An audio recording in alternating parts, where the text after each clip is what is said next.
नमस्कार मंडळी. उपवास म्हटलं की आपण शाबू तर खातोच, पण गरमागरम व कुरकुरीत साबुदाणा वडा खाण्यात वेगळीच मजा आहे ना.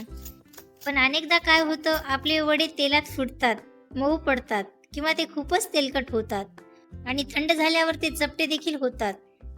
म्हणून आजच्या रेसिपीमध्ये आपण एकदम क्रिस्पी व कुरकुरीत, आतून अगदी मऊ व लुसलुशीत असे साबुदाणा वडा बनवणार आहोत.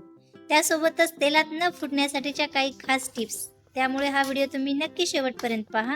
सगळ्यात पहिले तर साबुदाणा वडा बनवण्यासाठी आपल्याला शाबू भिजू घालावा लागतो. शाबू भिजू घालते वेळेस एक गोष्ट लक्षात घ्यायची, शाबू भिजेल इतकेच त्यामध्ये पाणी टाकून घ्यायचं. म्हणजे तो शाबू 4 ते 5 तास व्यवस्थित भिजला पाहिजे. त्यानंतर मी या ठिकाणी 3 ते 4 बटाटे घेतलेले आहेत. आता हे बटाटे कट करून आपण कुकरच्या भांड्यामध्ये त्यांना उकडण्यासाठी टाकून घेऊ.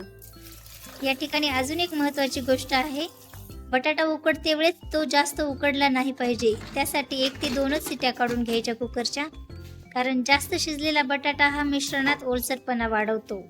तर पहा, मी या ठिकाणी 1 ते 2 सिट्या होऊ दिलेल्या आहेत. त्यानंतर आपण या बटाट्यांवरचं कव्हर काढून घेऊ. महत्त्वाची टिप्स म्हणजे बटाटे उकडल्यानंतर ते पूर्णपणे थंड होऊ द्यायचं. म्हणून या ठिकाणी मी कव्हर काढून हे बटाटे थंड होण्यासाठी बाजूला काढून ठेवते. तुम्ही पाहू शकता 4 ते 5 तासानंतर आपला शाबू व्यवस्थित भिजलेला आहे. आता आपण यामध्ये साहित्य टाकून घेऊ. यामध्ये 2 चमच हिरव्या मिरचीचा ठेचा टाकू. त्यानंतर यामध्ये शेंगदाणे खमंग भाजून त्याचे मी जाडसर कूट करून घेतलेला आहे. एक छोटी वाटी यामध्ये मी हे कूट टाकून घेते. या जाडसर कुटामुळे आपल्या वड्याला मस्त कुरकुरीतपणा देखील येतो. यामध्ये आपण सेंदलोण टाकू. जर तुमचा उपवास नसेल तर तुम्ही यामध्ये मीठ देखील टाकू शकता. तर पहा, या ठिकाणी आपले बटाटे पूर्णतः थंड झालेले आहेत. आता मी एका स्टँडच्या सहाय्याने याला मॅश करून घेते.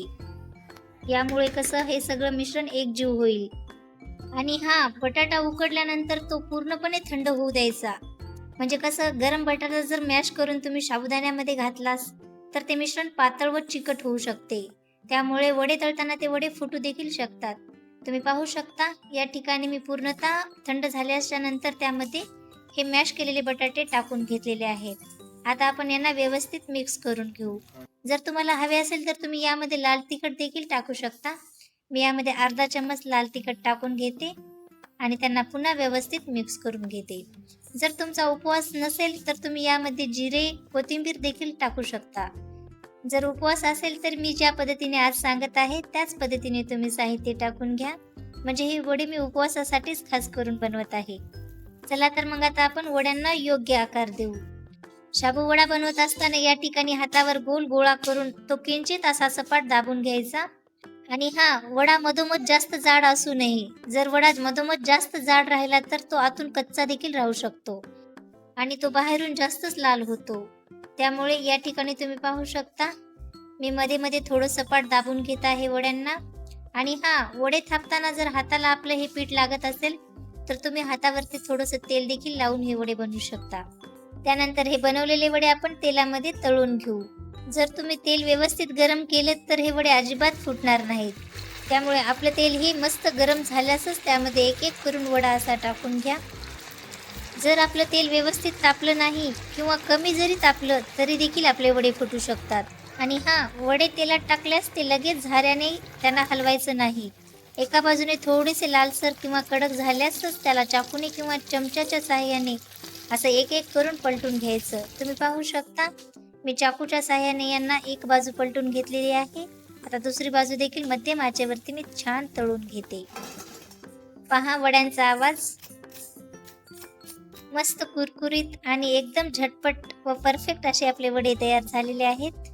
मंडळी, साबुदाणा वडा बनवताना मी या व्हिडिओमध्ये ज्या खास टिप्स सांगितलेल्या आहेत, म्हणजे साबुदाणा कसा भिजवायचा आणि बटाटा हा मॅश करून कधी टाकायचा, कुरकुरीतपणा येण्यासाठी शेंगदाण्याचा कूट देखील कसा टाकायचा, आणि खास म्हणजे हा साबुदाणा वडा तेलामध्ये न फुटण्यासाठी काय करायचं, या जर छोट्या छोट्या टिप्स वापरून तुम्ही साबुदाणा वडा बनवला तर मंडळी अजिबात तो फुटणार नाही आणि एकदम मस्त कुरकुरीत राहील. त्यामुळे तुम्ही पण ही रेसिपी नक्की ट्राय करा. आणि बऱ्याच बायकांचा साबुदाणा देखील बनवताना तो खूपच चिकट होतो किंवा तो मोकळा होत नाही. त्यासाठी शाबू चिकट न होण्यासाठी किंवा तो मोकळा कसा होईल या खास टिप्स मी पुढच्या व्हिडिओमध्ये तुमच्यासोबत नक्की शेअर करणार आहे. भेटू पुढच्या व्हिडिओमध्ये. धन्यवाद.